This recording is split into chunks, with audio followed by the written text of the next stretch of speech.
Welcome back to FTBL Culture. It's your boy CultureCams. As you can see, we are in a different studio again. The discussion today is who is the manager of the year so far, because we have had twists, we have had turns, so it makes it for a very, very interesting debate. Of course, as always, leave your comments. Let us know who's the manager of the year for you. We really want to see and hear your opinion, of course. So, with no further ado, of course, with my guy Lyes. How are you? I'm good, bro. I'm good. United obviously got the win. It's a good weekend every time that happens, but there's bigger fish to fry, as we're going to get into. Yeah, absolutely. If you're looking at, that situation, I'm sure we'll talk about United state of mind anyway. There's a much bigger something to get into with Manchester United. But let's stay on topic with the manager of the year. Look, there's so many people that we can talk about. I actually think, in a weird way, because it's a bit of a weird Premier League season, because there's so many teams battling relegation. There's two teams battling for the title. There's a little bit of a decent top four kind of race going on, and maybe a little bit. But I actually think, because there's been so many managers that have been sacked this season, we have so many contenders potentially for manager of the year. Other than maybe the Stellini appointment, and I might be wrong with a couple, maybe the Deitch one ain't going too great. Yeah. But I feel like every new manager that's coming in is actually putting a... I was saying maybe the Leeds one as well, Javi Garcia. Nathan Jones was a howler as well. That's one of the worst ever. Yeah, ever. That was one of the worst ever. But listen, because of that, there's been a situation where it's given us managers who have actually turned the form of their team. And I'll name some of them. De Zerbi. Now, Potter didn't leave them in a bad... Oh, Potter, terrible appointment. Yeah, that's another one actually. De Zerbi, he didn't pick up a poor Brighton team. He didn't pick up a Brighton team in disarray. But the job that he's done, Brighton have just registered their most ever points in the Premier League and scored more goals than they ever have under Potter, with 6 to 7 games to go for the rest of the season. So that's incredible. You know what I mean?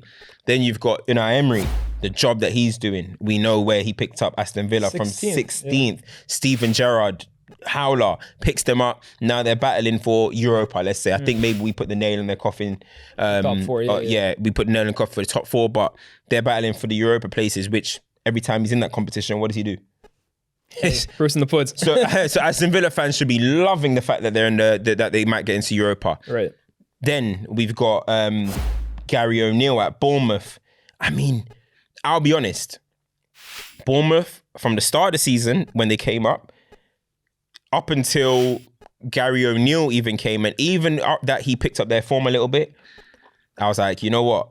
That's the dead cert this season going. We were talking this entire year. Again, only the last month or so has the narrative kind of switched to Bournemouth. But this whole year, it's always been Southampton and Bournemouth, and who's the third? It's always been those two, and who's the third? But Bournemouth, the last few weeks, are one of the form teams in this league, bro. 15 points in April. That's crazy. He should be manager of the month. But if anyone else gets that, it's blasphemy, honestly. 15 points in April. Actually, other than Pep, maybe he's won every game as well. But it's Bournemouth, bro. Yeah, That's exactly. crazy. Yeah, it's ridiculous. 15 points in April, unbelievable. And big him up, man. He's somebody that's an interim manager. But as you guys know, we spoke more on Gary O'Neill on Stoppage Time TV. So make sure you guys go back and watch that as well. But who else am I missing? I feel like I'm missing. Obviously, I'm going to go for a shout to Eric Ten Hag too, right? He might not be. I wouldn't say he should win Manager of the Year, but I think it's very easy to forget that Man United were picked by a lot of pundits and fans to finish outside of the top 4 comfortably. You remember the first few games? We were just people were calling for his head even. People doubted his signings, and although it hasn't been pretty this entire year for United, he still has them on course to finish in the top 4. And potentially 1 to 2 trophies. That's a great year for Eric Ten Hag. I genuinely I can't wait to do the end of season review on Man United. I feel like context-wise, this is the most crazy season for Man United. Like context-wise, I don't think people are really taking in the context of Manchester United. They definitely aren't. I think a lot of people are looking at it black and white. The context of Manchester United season is insane, and I'm just waiting to see what happens at the end of the season. We'll discuss that. But I've left out, let me mention, of course, Pep Guardiola, of course, our top of the league again. And after... For your credit, you said this is potentially his best coaching job, especially at City, that he's done so far. And I think he further reiterated that against Arsenal, switched it up. Everyone thought we were going to see John Stones in midfield, the same thing. What did he go and do? Nope, I'm going to go back for Kyle Walker. I dissed you about 3 weeks ago. You're coming straight back in because I need you to match Martinelli's pace. Gundogan, you're going to play in the 6 alongside Rodri. Akanji, you're going to do a man-marking job on Saka. Like, Arteta went with the same tactics, and Pep said, "This is why I'm the teacher, and you were the student." It's too early for you. Do you know what I mean? So we got to give him massive respect as well, Pep Guardiola, and especially because, of course, they're chasing the treble as well. Pep is probably not in our top 2 discussion because we just think there's 2 managers that have done better. So I'm going to let you open up with your one, and I'll come with my one. So who you got as the manager of the year? Yeah, first of all, shout out to all the guys you named. I just want to give a special shout out to De Zerbi for me, just before I get into my main guy, because I still think De Zerbi, it's going, for me, a little underappreciated on what he's done. Because I think for most of the season, people were just saying, oh, he's taken over Graham Potter's team, and it's an easier job than most. But make no mistake about it, he's elevated that team. The goals that they're scoring, they weren't scoring under Graham Potter. So he's really fixed that team's goal scoring issues and took them up another level. But my manager of the year, and I said this before the last few weeks where his team appears to have bottled the league, and I'm still saying it after, is Mikel Arteta.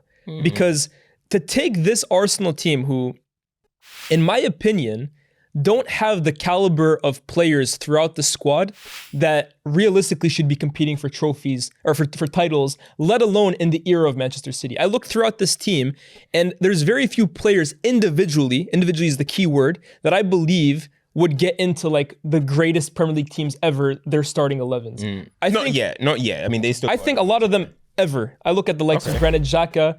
I look at the likes of Zinchenko. Partey. I look at the likes of Partey. Even Gabriel Jesus, Ramsdale. Look, I think they're good players, of course. Some of them you might even say are great players. But elite title-winning caliber players, I don't see it. Now, of course, I rate the likes of Saka and Martinelli and Saliba extremely highly. But the reason that Arsenal are in the situation that they've been in all season, for me, largely comes down to Mikel Arteta's work. I think he deserves so much credit because he has built a system that has elevated the levels of these players. And you've seen actually, as of late, when the system is starting to show cracks, this is where you need players to show their individualism and create solutions outside of it. And I don't think they've been able to. To counter that, though, I do think with what you're saying, I understand. And I understand why he will be in the discussion. Of course. But I just don't see how you can give manager of the year to somebody that, of course, he was at the top. I get the context of where they came from 5th. But at the end of the day, it's been a bottle in a situation where they shouldn't have even been in. Dropping points to West Ham away, dropping points to Southampton at home. These are massive results. 2-0 up against Liverpool, then dropping it. Then going against the big game and getting absolutely washed. It could have been 9-1 instead of what it was.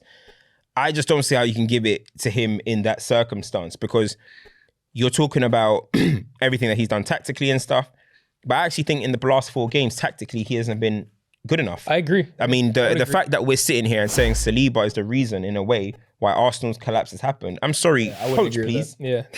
Well, look, I've been on the record as well, just like you, that anyone really suggesting that Arsenal fell off a cliff because of one player, that's always a red flag when one player goes out of your team and the team collapses. I personally don't think it is that. I think you look throughout the team, players' levels have been slowly dropping after week after week after week. But that goes back to my point that this team really shouldn't have ever been in this place in the first place. And that the players were always going to come down to an average level to begin with. It was always going to happen. Now, it's a shame that it's happened this late into the season when really this is crunch time. Yeah. But while I agree that Arteta needs to take responsibility because coaching-wise he hasn't been great enough, I think this team is always going to come down to like the average, if you will.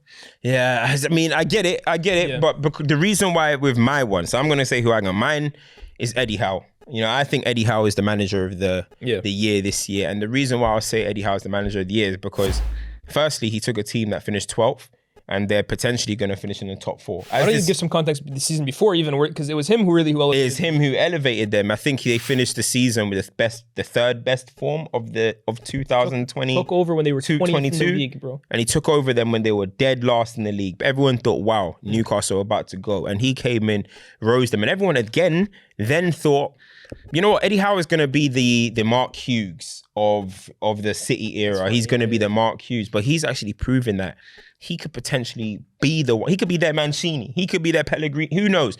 I'm not going to put anyone in the same realm as Pep Guardiola, but he could be the manager that brings them a title. You know, a title gets them into Europe, which he is actually doing at the moment. At the moment, they are, I believe they've conceded the second least goals in the league, or even it might be first. Their keeper's competing for the Golden Glove. They're playing ridiculous football. Brilliant. Isaac, who's ridiculous at the moment, he was out for majority of the season, and they have managed to still keep going. He reinvented Joe Linton. You've got Joe Willock in the form of his life. The football that they play with, alongside the solidity, nobody wants to play against Newcastle at the moment. And I just think consistency-wise, from match day 1 to match day 33, I believe, where we are now, he has been the most consistent manager. And I get it. Arteta was top for the most of the league. But right now, as this video has been shot, he is not. You know what I mean? And the title is in City's hands now. Yeah. But Newcastle are sitting in third. Third. Start of the season, no one is saying third. Yes, start of the season, no one is saying Arsenal are going to compete for the title. But Newcastle, we've been saying the whole time, it's going to take a while for Newcastle to get this. 3 years, then Newcastle might start knocking on the door, and then maybe they might get into... He got them into a cup final, and this is acceleration. Newcastle are ahead of schedule. Absolutely. Let's look at the actual lineup. They're like, listen, they ain't made their Robinho signing. No, they haven't made their Aguero signing. I think they ain't made their Yaya that's actually Toure. something that I really like about Newcastle and Eddie Howe. I mean, I don't know how much you want to give him credit for the recruitment, but I think he does deserve some credit. It's his team. Definitely. We slate managers when their team makes poor signings, so we have to big up managers when they make great ones. Joe Willock is a Eddie Howe signing. You look throughout this team, right? Again, I love what you said. They've made big signings in terms of price tags, right? Bruno G came for a lot. Isaac was, I think, around 60 million. But what I really like about Newcastle and Eddie Howe is instead of going for a Robinho-esque signing, which sure, there's a luxury around that, but when you think about the context of that signing on the pitch, it didn't really work out that well. He was gone after 2 years. All of their signings are extremely intelligent. He's buying players of a similar age group. He's buying players that are going to kind of build a core to be around for the next 5 to 10 years. I really appreciate the job he's doing recruitment-wise. And you haven't even brought up like some of the names. Botman, exactly. Almiron, the first half of the season was in the form of his life. Exactly. So you really do have to give a lot of credit. Basically, Isaac has basically taken over where Almiron left off. Do you know what I mean? And that's what I'm saying. I think just context-wise, through the course of the season, there was a little point. I think they had like 3 draws or something. Yeah, there was a little blip. And then, but I think it actually got overstated. To be and I'll be honest, I didn't have Newcastle. Even when Newcastle was showing form, I said Newcastle are not going to make the top 4. But now at this point, it's hard to look beyond them. Yes, Liverpool are coming like a steam train at the moment, but I think they should have enough Newcastle to see it out. I agree. So, because literally they are genuinely probably the toughest team alongside Man City that you want to be playing against at this present moment. Yeah. So I got to give them massive respect. And that's why I just think from consistency of match day 1, expectations from the start of the season, I just think going from 12th to 3rd potentially, or 3rd, let's say 12th to Champions League is a greater feat than Arteta going from 5th to title contending, which he didn't end up winning. Yeah, look, I hear that, but I also think there's a bit of recency bias in here, because I think 4 weeks ago, we wouldn't be having this conversation. I think you would have even admitted that if Arsenal had won the league, Arteta would have been... That's the key, He would have been the manager. If they won the league. I get that, but for me, it's manager of the year. It's not manager of the crunch time of the season. Like, as rightfully or wrongfully. The job that Arteta even did to get Arsenal to this point where they could even dream about winning a league, I don't think anybody in their wildest dreams, the biggest Arsenal fans, could have ever expected this crop of players. And you talk about Arsenal are kind of ahead of the schedule as well. Bro, they really haven't bought any Champions League caliber players, in my opinion. Like there's been smart recruitment in that team, but there's no player that, again, you look... Jesus now. Bro, he took Jesus and Zinchenko off the bench of Manchester City, bro. And he's gone to war with Manchester City with them starting for him. So you look... the way I would do it, take Arsenal's team and take Manchester City's team. How many of Arsenal's players get into Manchester City's team? Yeah, but how many? Maybe 2. What about Newcastle, though? What about Newcastle? Look, me personally, I don't have any issue with... Now you're starting to look at Newcastle's team and be like, hold on, he'll start for this team. But that's down to Eddie Howe, you know? But that's down to what they're doing there. I agree with you. Like, I think a Liverpool fan was saying, like, oh, look at this team. Like, how can they finish? Now I bet they'll take Joe Willock. I bet they'll, in that LCM little role, I bet he could start for Liverpool. I mean, I'm looking even Botman versus Van Dijk. Who's the better Dutch center back? Shaky. But I look at the Arsenal team, bar Saka. I can't really make an outstanding case for any other Arsenal player. Like you could argue for a few of them, but I don't think any of them shoes their way into City's starting 11. And the fact is, he's had them neck and neck with City all throughout the season, leading them even at one point. No, it's understandable. Listen, we're not here to, people don't think we're here slandering anyone or anything. These guys are in the discussion, and for me, they're definitely in the top 500%, top 3 to be honest, because I do appreciate what De Zerbi's done. I do appreciate what Gary O'Neill's done. We even got a little late surge by Roy Hodgson, innit? Hey, Roy Hodgson. This guy doesn't know when to just call it, bro. I thought he was washed, bro. I thought he was washed. The job that he's done, we were all like, we were all shedding a tear for Vieira. Vieira hype, bro. This guy's coming in. BLM hype. Hey. Yo, I'm staying out of it. You're trying to get me cancelled, bro. Nah, but honestly, that's crazy. You can give a shout out to them kind of managers, but I think the manager, as you mentioned, it's the year. So who's been there in charge the whole time? Pep Guardiola has, Arteta has, Eddie Howe has, and I think those 3 should be the ones that are forefront in it. Do you know what I mean? So, listen, it could be anyone, but what's interesting is they got each other soon. Newcastle, Arsenal. It's crazy too. Nice I think Newcastle will beat them. Well, there we go. That's another thing that Eddie Howe has done a great job of this year. Turning St. James's Park is a fortress. I think Liverpool are the only team perhaps that have taken points from them. I mean, it's crazy. They drew to City. They battered United there. They battered Spurs there the other week, bro. Have Chelsea run up in there yet? Yeah, they beat them too, 2-0. Okay. Bro, they have literally battered every big team that goes to that ground. And I think Arsenal will just be the next because, that fan base, and that's another thing, I'm very happy that Eddie Howe is doing that at Newcastle because even though they're going to be a huge threat soon and I won't be feeling so happy about them, I am happy that fan base is finally experiencing. They deserve it. They deserve it. They're big, as in, okay, I don't know about the global size, to be honest, but in England, they're a big club. They got a big fan base. And bro, goal, their fans are lit. They got goal, man. Huh? They got goal. Santiago. Yeah.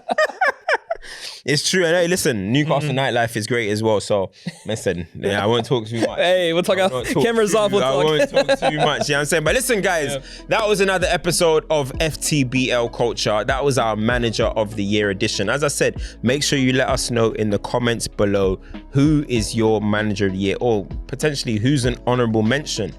Make sure you like, make sure you share, make sure you subscribe, turn on the notifications. It's super important. As you know, road to 30K. Make sure you go watch Stoppage Time TV, 8 p.m. in Europe, all the content that we've got going on. And of course, lots more to come. I'm CultureCams, Lyes, my man here. Hey. We're out.